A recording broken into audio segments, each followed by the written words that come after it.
Good morning. Welcome to the DFS Army YouTube channel. I am Razzle11, and you can find me on Twitter at Razzle11Grinds. Taking a look at some pitching for today, Friday the 9th of June. I believe we have a 13-game main slate tonight. Uh, no real weather to worry about. Obviously, we're not sure about air quality in some areas. Everything played yesterday, so I assume all places are good to go, but that is something we'll find out later in the day. Other weather to look at, looks like we got wind blowing out in Colorado, in St. Louis, in Pittsburgh, Baltimore. We have some wind blowing in Atlanta, uh, Chicago for the White Sox, slightly in New York, but that's almost non-existent. So overall, looks like a pretty decent slate for hitting. A couple spots for pitching, but let's just look at the matchups. Garrett Cole against Boston. Said to be all right and good to go. Uh, as long as that is the case, he's going to be a perfectly fine option. No complaints in using him. Obviously, don't want to see a two strikeout game again, but the Boston lineup just doesn't scare me all that much. Aside from some home run issues, he's been spectacular at home, which you kind of expect out of somebody like Garrett Cole. So no worries as of yet, unless we get some update throughout the day that he's still dealing with some cramping issues. But he is a minus 165 favorite right now. Christian Javier, always going to be in play for me. Uh, any kind of home run issue or worries kind of go out the door against a team like Cleveland. Now I realize like Jose Ramirez just hit 25 home runs last night, but Javier's been super strong. One run in each of the last four starts. No worries, and I actually feel probably better about him than Garrett Cole tonight. Just given everything, uh, taking everything into consideration. We know that Cleveland's just not the strongest offense, and that's key. Uh, so give me the matchup against Cleveland slightly over the matchup against Boston. Obviously, Garrett Cole, uh, when fully healthy, is definitely a better pitcher than Javier, but we do have to take everything into consideration. Shohei, definitely always in play for me. His numbers at home are just absolutely spectacular. That 153 average against is just huge. Obviously, looking at game logs to see the trends, tough to do. Coming off a rough start against Houston.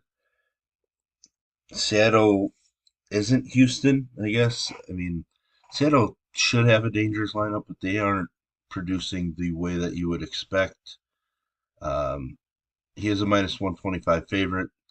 The game does have the lowest total on the board, tied with San Francisco and the Cubs.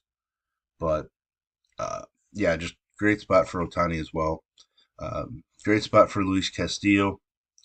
Shut down the Angels earlier in the year. Hasn't been as strong on the road, which is worrisome, but just one run allowed over his last three starts after he went through a pretty rough stretch. Good trends. There are Ks in the Angels lineup, so Castillo is definitely of interest for me. As you see, we have a handful of guys at the top going to make up our player pool. Sonny Gray probably not going to make my pool uh, just because they have to make some decisions. And of all these guys here up here at the top, I would think he has the lowest likelihood of hitting a ceiling game. But K's have trended down. Coming off a game where he allowed a ton of hits.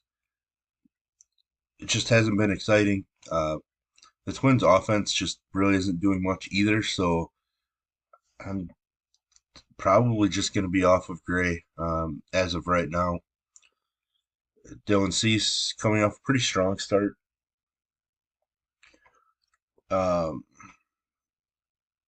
has been, better-ish at home. K rate is lower at home, walk rate goes up, but I don't know. Like, I'm still trying to figure out Dylan Cease this year. He's just not the same guy.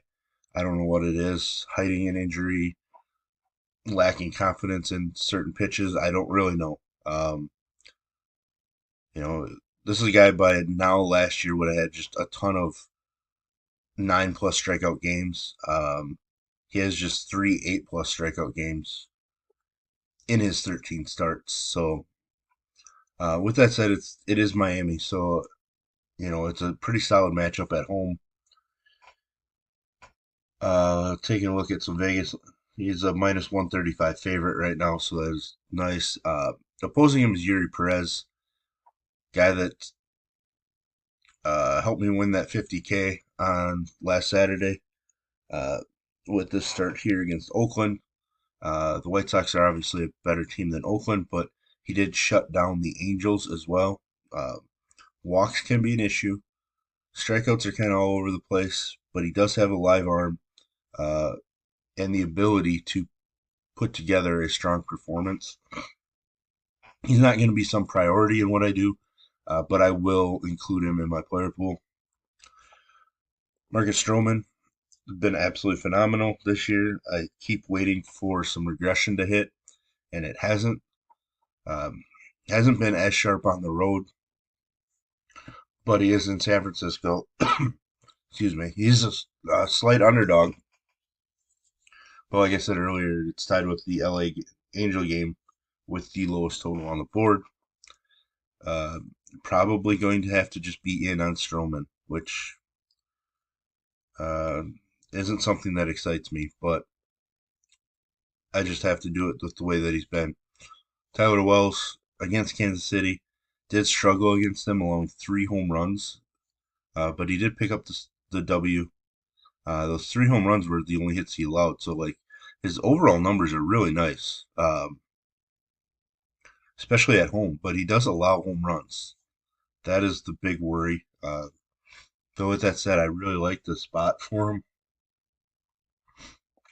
He is a minus 190 favorite, which is the third highest on the slate, behind Adrian Hauser and AJ Smith-Shawver for the Braves. So Tyler Wells certainly an option for me tonight. Um, I don't mind you Darvish in Coors, but I don't think I'm getting there coming off an elite start. We've already mentioned a bunch of names that I'm interested in, so I think I can back off on my desire to use Darvish in Coors. Logan Allen, I've enjoyed using him recently, but I don't think I need to do it against Houston. um, Had an elite start 2 starts ago. It was pretty solid last start, but um, I don't really think I need to go there right now. And he's been much worse at home. DeSclafani probably makes my pool. Game log wise, numbers aren't great right now. Hasn't been great at home, which is a worry, considering the home ballpark is an extreme pitcher's park. But like I said, he is favored and in the game with the lowest total on the slate. Um, I think I prefer Stroman, but obviously DeSclafani is cheaper and favored, so he's going to make my initial pool. It's just a matter if I think I can keep him in that pool as the day goes on. Looking at some of the other options, Kikuchi against the Twins. There's upside. The Twins are striking out a ton. I believe they are leading baseball in K rate and swinging strike rate. So there's upside with Kikuchi, but do do I enjoy trusting him? Not at all, to be honest. So he's kind of on the fringe right now. You know, I'm listing quite a few names, which I really hate doing. You guys know by now that I love to end up in the 6 to 8 pitcher range for main slates. I feel like that works best for my MME pool. I generally go around four pitchers deep on FanDuel because I really like to tighten that and just focus on mixing and matching within my MME with my stat combinations. So, um, but yeah, kind of looking at some others. Daniel Lynch was in my 50K winning lineup on Saturday. I'm interested. Baltimore overall has kind of been struggling. They did pick it up late yesterday against the Brewers to get the W, but in June they've been a pretty rough offense. So uh, I'm intrigued enough to include him in my initial breakdown. Whether he finishes in my pool, I'm not sure. Uh, AJ Smith-Shawver, I'm interested, but I need to dig into what kind of output we're going to expect. His major league debut saw him throw just 39 pitches. Um, Made 7 starts in the minors, threw just 33 innings. Very strong K numbers, but we have to make sure that we're going to, be able to approach 5 innings generally, especially at 6,500. If he was 4K, I think we could have gotten away with getting 4 innings out of him. But so he's somebody we're going to have to read into and see what their plans are for him today. Probably the last guy here on my list, based on some matchups below and everything, is going to be Adrian Hauser. Was lit up by Toronto, but aside from that, has been pretty solid since returning. The issue is like there are just no Ks in his game. Um, but he does have 18 plus DK points in 3 of his last 4. He's limited to base runners. Obviously, just 1 run allowed in those 3 starts. Up into the 90s for pitch total. Taking on an extremely weak Oakland squad. He's a minus 250 favorite. I think he's going to carry more ownership than I like to see.